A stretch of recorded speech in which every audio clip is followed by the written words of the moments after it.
को बुलाया था और आदरणीय मुख्यमंत्री जी, आदरणीय उप मुख्यमंत्री जी, हमारे कृषि मंत्री जी और विभाग के अधिकारियों के माध्यम से हमने उनको समझने का और उनके बारे में विस्तृत जानकारी लेने का काम किया है। सबसे पहले खुशी की बात, तथ्य की बात जो है वो ये है कि मंडी सिस्टम ज्यों का त्यों जारी रहेगा और एमएसपी भी ज्यों का त्यों जारी रहेगा और जिन जिन चीज़ों की सरकारी खरीद होती है वो ज्यों की त्यों जारी रहेगी। हमें ये जो सुविधा दी है 3 अध्यादेशों के माध्यम से, वो केवल और केवल डायरेक्ट मार्केटिंग के लिए दी गई है। इसका मंडी सिस्टम पर कोई असर नहीं है। डायरेक्ट मार्केटिंग में मान लो शुरू के साल में 1%, 2%, 3%, 4% लोग जाते हैं, तो ये सिस्टम जो बनाया गया है ये डायरेक्ट मार्केटिंग के लिए बनाया गया है। जो परंपरागत सिस्टम चला हुआ है उस पर इसका कोई असर नहीं है। वो ज्यों का त्यों रहेगा। एमएसपी ऐसे ही अनाउंस होते रहेंगे, एमएसपी पर सरकारी खरीद ऐसे ही होती रहेगी। ये केवल डायरेक्ट मार्केटिंग को सुनिश्चित करने के लिए है। दूसरी बात, इनमें भी इन अध्यादेशों में, तीनों अध्यादेशों में किसान के हितों को, प्रोड्यूसर के हितों को वो पूरी तरह से सुरक्षित रखा गया है। किसी भी तरह से उसको कोई भी तकलीफ ना हो, बल्कि उसके हित पूरी तरह से सुरक्षित रहें, ये सुनिश्चित किया गया है। चाहे वो डायरेक्ट अपना सामान खुद बेचता है, खुद अपना माल बेचता है, सड़क पर रख के, जैसे हम देखते हैं किसान अपना प्याज बेचता है, अपना अमरूद बेचता है, अपना खरबूजा बेचता है। अब वो आज़ाद है। अब उनको कोई भी जो है मार्केट कमेटी का कोई भी अधिकारी अब उनको परेशान नहीं कर सकता। हमारे दुजाना में प्याज बेचते हैं, कावरिया समाज के लोग ट्रक भर के लाते हैं, ट्रालियों में बेचते हैं। अब वो स्वतंत्र हैं, वो अपना ये व्यवसाय कर सकते हैं। तो एक आज़ादी किसान को मिली है। आप अपने भाव वो खुद तय करके बेच सकता है। वो मंडी के उस पर निर्भर नहीं है कि मंडी वाले ही उसका भाव लगाएंगे। दूसरा, अगर कोई आकर मेरे खेत पर आशीर्वाद आटे वाला मान लो मेरे गेहूँ लेना चाहता है, कोई दावत चावल वाला मेरे चावल लेना चाहता है, कोई ताजमहल वाला मेरे चावल लेना चाहता है, कोई रिलायंस फ्रेश वाला मेरी गाजर लेना चाहता है, कोई फ्लिपकार्ट वाला मेरे टमाटर लेना चाहता है, मेरे किन्नू लेना चाहता है, तो मैं उसके साथ एग्रीमेंट कर सकता हूँ। मेरे सब प्रकार के हित उसमें सुरक्षित रहेंगे। मेरे किसी भी प्रकार के हित को वो नुकसान नहीं पहुँचा सकता। ये अध्यादेशों में गारंटी दी गई है। तो इसलिए मैं अगर इस प्रकार से एडवांस मार्केटिंग करता हूँ तो उसका भी मुझे बेनिफिट होगा, अपना सामान सारा का सारा बेच सकता हूँ।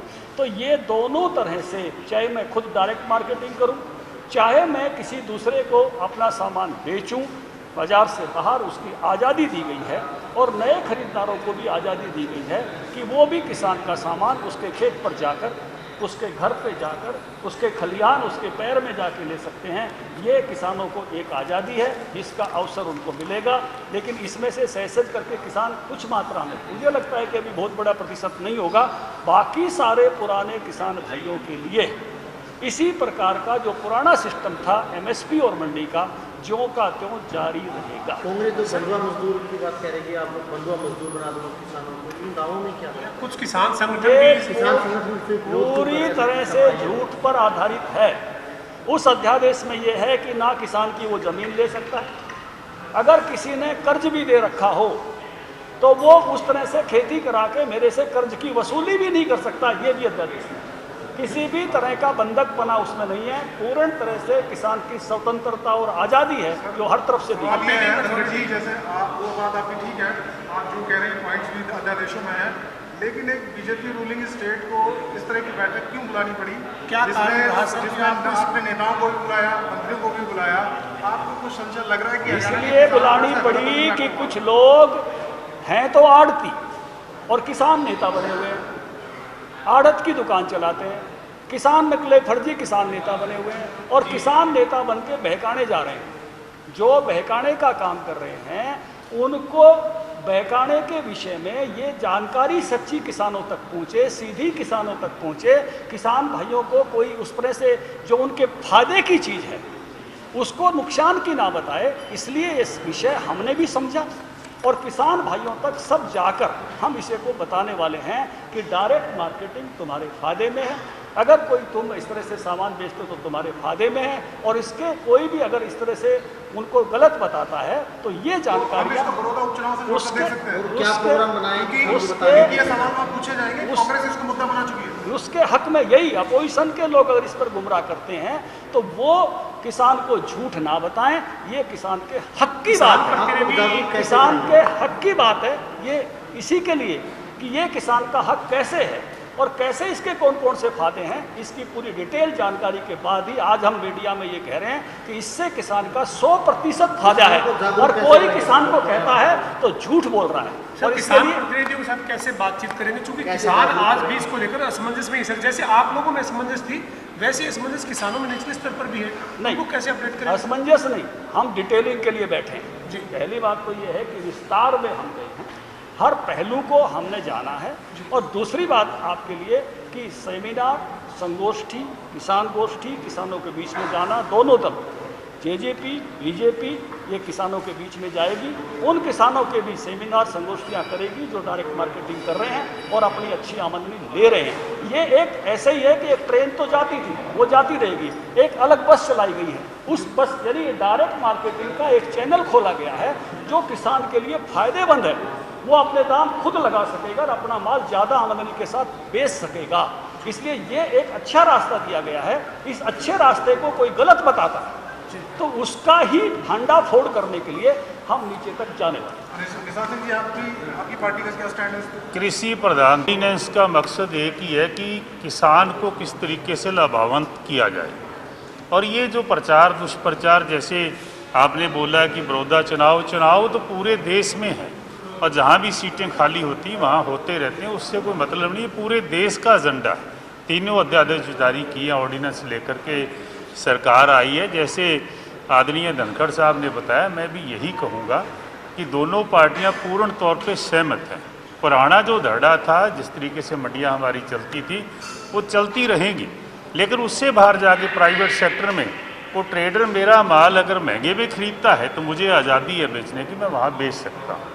जो दुष्प्रचार होता है वो तो देखो करने वाला करेगा, लेकिन हम मान के चलते हैं, हमारा एक ही एजेंडा है कि किसान कैसे लाभान्वित हो, किसान का प्रोड्यूस जो है वो किसी भी तरह का हो, वो महंगे भाव में कैसे बिके, और जो हमारी खेती है वो एक जो है ना, ये मान के चलें घाटे का धंधा ना रहे और हमारी इनकम किसान की बढ़े।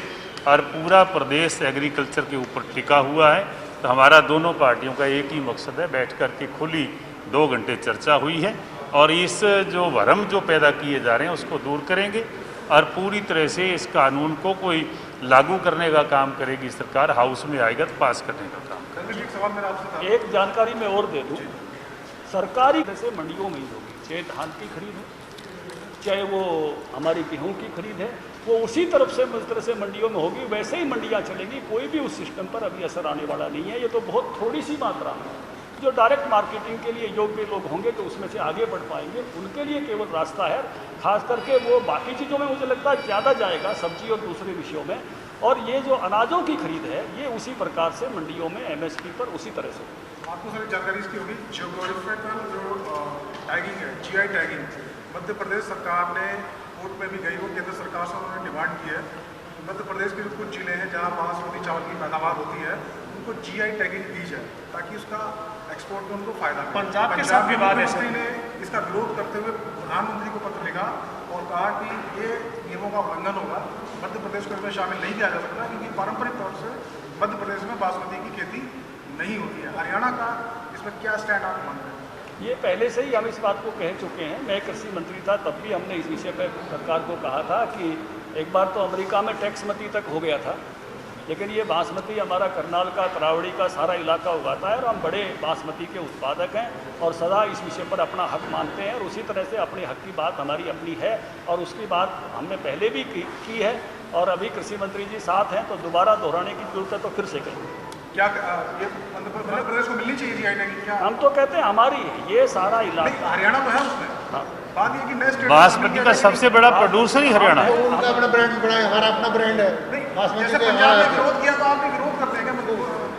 हम अपने ब्रांड को प्रोटेक्ट करते हैं। हम कोई नया पैदा करता है उसका विरोध नहीं करते, वो अपना ब्रांड बढ़ाए। यहाँ जो हम हैं बासमती के, हम सबसे अच्छे उत्पादक हैं, सबसे अच्छे व्यापारी हैं दुनिया में। दुनिया के लोग हमारे बासमती पर मरते हैं। सबसे ज़्यादा जो हमारा एक्सपोर्ट होता है, एक्सपोर्ट सबसे ज़्यादा हमारा होता है। नहीं, आपको लगता है कि नए स्टेट में शामिल करने से इसकी गुणवत्ता को फर्क पड़ेगा? नहीं, वो दुनिया में एक्सपोर्ट में उनका इशू है, उनका इशू है, वो उनका जैसा है। वो हमारा जो बासमती है वो श्रेष्ठतम है और हम इसके उस प्रकार के हक वाले व्यक्ति हैं और वो सदा हमारे इस इलाके के हक को प्रोटेक्ट करते हैं।